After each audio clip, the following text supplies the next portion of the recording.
जय श्री राधे राधे भक्तों।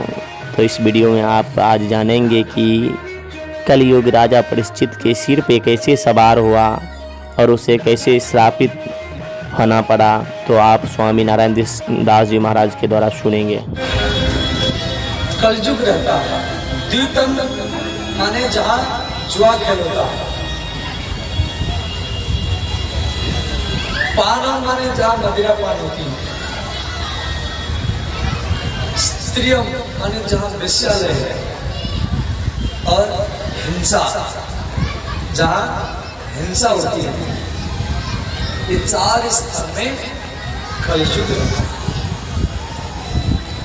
कलयुग ने कहा ये चार स्थान मेरे लिए पर्याप्त नहीं है, मुझे और एक स्थान मिले।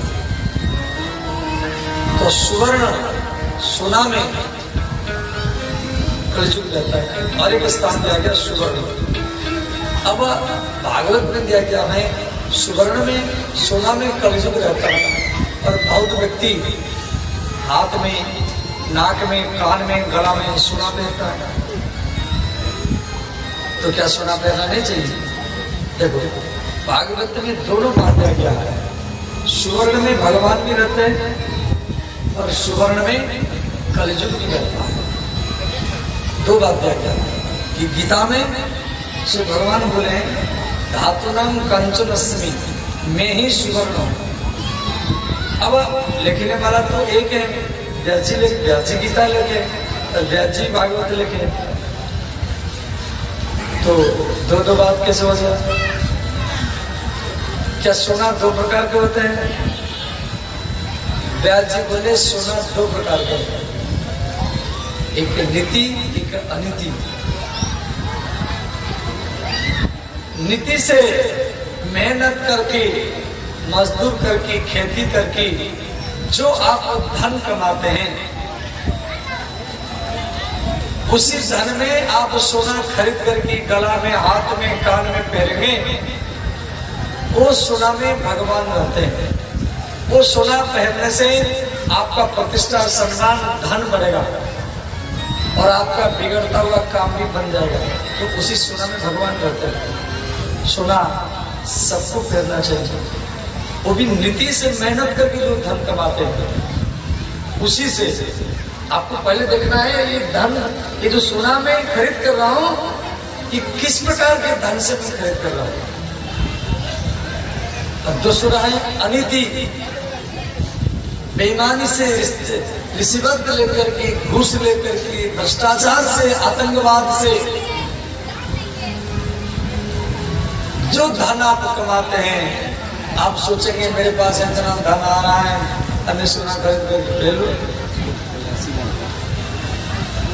तो अनीति से जो धन आप कमाते हैं, यदि उसी धन में आप सोना खरीद करेंगे तो वो सोना आपको हानि करेगा और आपका बनता हुआ काम को बिगाड़ देगा, और अंतिम में उसी सोना के कारण आपका मृत्यु का कारण ही बन जाएगा। तो सोना आपको मृत्यु के दरवाजे में लेकर पहुंचाएगा। तो यही हुआ परीक्षित के लिए। परीक्षित 5 स्थान दे दिया, जुआ खेल, मदिरापान, वेश्यालय, हिंसा और अनीति से कमाया गया धन, स्वर्ण। परीक्षित महाराज घर में आए तो उनकी खजाना में बहुत सोने की मुकुट था। पितामह भीष्म का था, अर्जुन का था, युधिष्ठिर का था, भीम का था, शांतनु का था, धृतराष्ट्र का था, सबका सब अलग अलग मुकुट रखा हुआ। उसके नीचे उसका नाम लिखा हुआ, और उसी बीच में जरासंध का मुकुट भी रखा हुआ। जरासंध ये मगध का राजा था, पटना का राजा। तो भीमसेन वो मुकुट को खजाना में रखे थे, और उसी मुकुट को आने परीक्षित महाराज पहन लिए। तुरंत इनका बुद्धि पलट गया, इनके अंदर हिंसा बढ़ गया। वो क्या किया, धनुष और बाण लेकर के जंगल में बहुत पशु पक्षियों को मारे, और भूख और प्यास में पीड़ित होकर के श्री समित मुनि के आश्रय पाए। सम्यक मुनि ध्यान में थे और ये परीक्षित महाराज सोने के मुकुट पे रखे और ऋषि को गाली दे दी, देखो मैं आया हूँ जल पीने के लिए, ये आंख बंद करके बैठा है। वो समाधि में थे और परीक्षित महाराज ने गाली देने लगी, ढोंगी पकड़नी है, मुझे देख कर आंख बंद कर लिया है। तो एक सर्प घूम रहा था, उस हाथ को मार करके सम्यक मुनि के गला में टांग दिया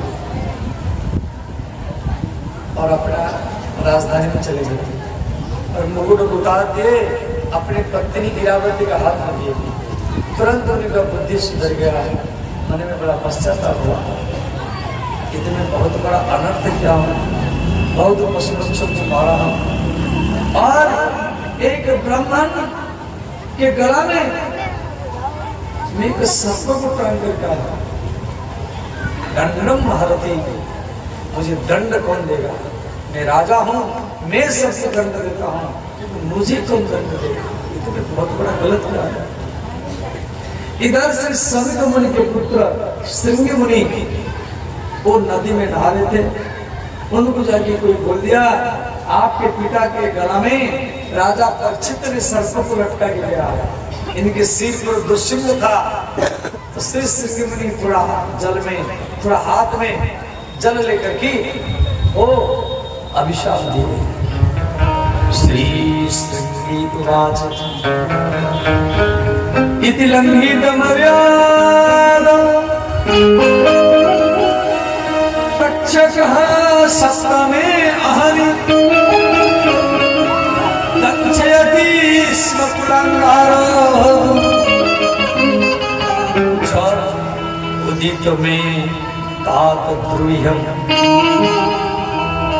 जो मेरे पिता के गला में सर्प को लटकाया है, 7 दिन के भीतर में तक्षक नाम का एक सर्प दंशन करेगा, इस प्रकार अभिशाप दिया।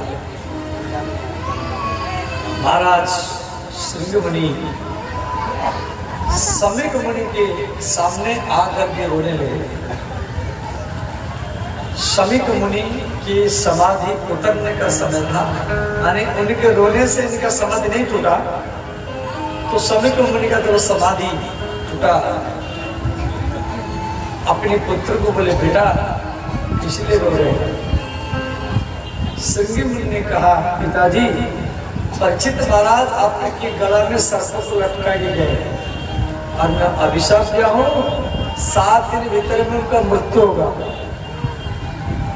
सम्यक मुनि बोले पुत्र या गलत किया है, आप एक ऋषि पुत्र है, आपके भीतर में सहन शक्ति होना चाहिए। राजा भगवान का रूप है और वो भी पांडवों का वंशज अभिमन्यु का पुत्र है। छोटी सी गलती में सीधा मृत्यु दंड दे दिया। अभी समय है, अब जाकर के उनको बताओ, उनको तो जानकार होना चाहिए, तो कुछ न कुछ प्रायश्चित करेंगे। तो श्री श्रृंग मुनि जाकर के हस्तिनापुर के राजगद्दी में श्री परीक्षित महाराज को बोले महाराज 7 दिन भीतर में आपका मृत्यु होगा, आपको जो कुछ करना है जल्दी कर लीजिए। महाराज परीक्षित इस बात को सुन करके वो खुश हो गए। उनके मन में बहुत बड़ा पश्चाताप था, एक ऋषि के गला में मेरे सर्प को लटकाएगा, अब मुझे दंड मिला, ये अच्छा होगा। तो अपने पुत्र जन्मेजय को वो राजगद्दी में बैठाया। उस समय जन्मेजय का उम्र मात्र 11 वर्ष था। परीक्षित महाराज सारा ब्राह्मण को एकत्रित किए, बोले ब्राह्मण देव, ये मेरे पुत्र 11 वर्ष का है और इसका शिक्षा दीक्षा आपके ऊपर है, आप उसको शिक्षा देना। परीक्षित अपने पुत्र को पुत्र में जा रहा हूं, परंतु कभी भी ब्राह्मण ऋषि साधु महात्मा का अपमान मत करना। परीक्षित महाराज अपनी माँ को उत्तरा के पास गए, बोले माता ये मेरा अंतिम प्रणाम है। एक ऋषि पुत्र ने मुझे अभिशाप दिया है, 7 दिन के भीतर ही मेरा मृत्यु होगा। इतना कहा कि बच्चे आराम से रोने लगे।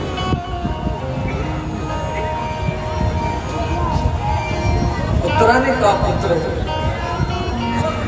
तू जब मेरे गर्भ में था, तेरे पिता अभिमन्यु चक्रव्यूह में भेदन करने के लिए गए थे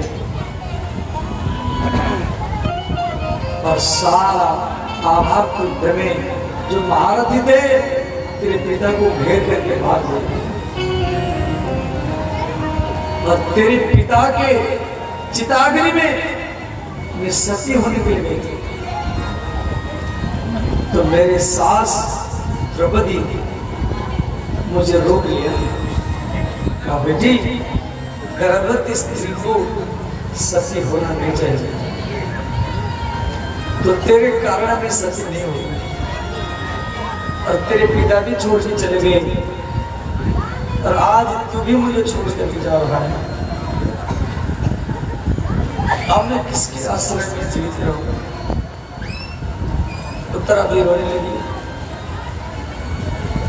बंगाल के संत जीव गोस्वामी ने लिखा है बृहद भागवतामृत में, श्री उत्तरा भी बच्चे के पीछे से निकल गई और जाकर के गंगा के किनारे में परीक्षित और उत्तरा भगवान को याद कर रहे। तो सर्प के तरह मरना यथार्थी है, कोई सर्प के तरह मरता है उसका भी अधोगति होगी। 30 साल के हो गए, 40 साल के, 50 साल के, 60 साल के, हम लोग कुछ सोचते हैं कि हम बड़े हो रहे हैं, हम बड़े हो रहे हैं, परंतु भागवत का कहना है आप बड़े नहीं हो रहे, आप मृत्यु के निकट, आप मृत्यु की ओर जा रहे हैं, आप छोटे हो रहे हैं, आप बड़े नहीं हो रहे हैं, आप हर रोज मृत्यु की ओर भाग रहे हैं। नित्यम सन्निहित मृत्यु भगवान प्रतिदिनम नित्यम मृत्यु समीपम गच्छति। आप हर रोज मृत्यु की ओर भाग रहे हैं, इसीलिए कर्तव्य धर्म संसार। हमको जो कुछ धर्म करना है जल्दी कर लेना है। मृत्यु का अर्थ क्या है? आज आप भागवत कथा सुनने के आए हैं, मरने के बाद में आ नहीं सकते। आज आप काम करने के लिए सोच रहे हैं, मरने के बाद कर नहीं सकते। आज आप पूजा यज्ञ अनुष्ठान करने के लिए सोच रहे हैं, मरने के बाद में कर नहीं सकते। इसलिए जो कुछ करना है उसको जल्दी कर लेना, जीते जीते कर लेना।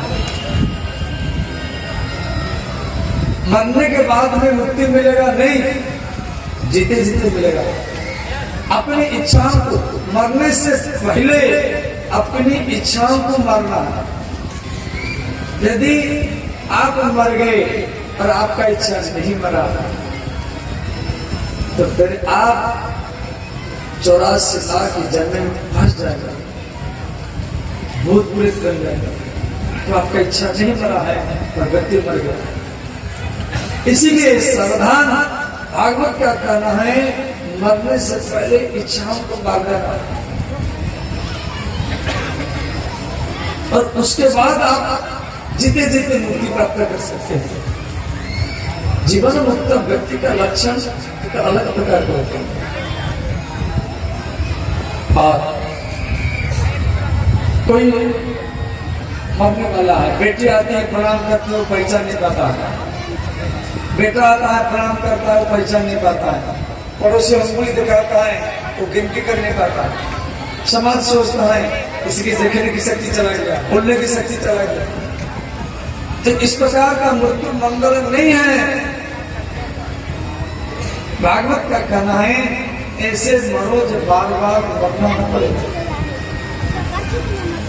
मरने की कला सीखने के लिए भागवत का अध्ययन, जीने की कला सीखने के लिए रामायण का अध्ययन और समाज में रहने की कला सीखने के लिए गीता का अध्ययन करें।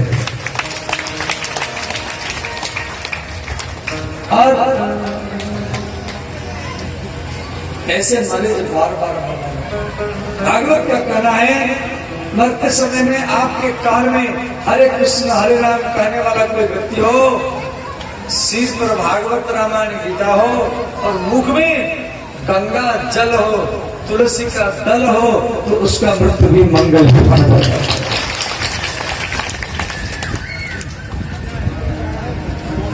मां मरिष्यामि इदं तस्मुद्धिं जहि।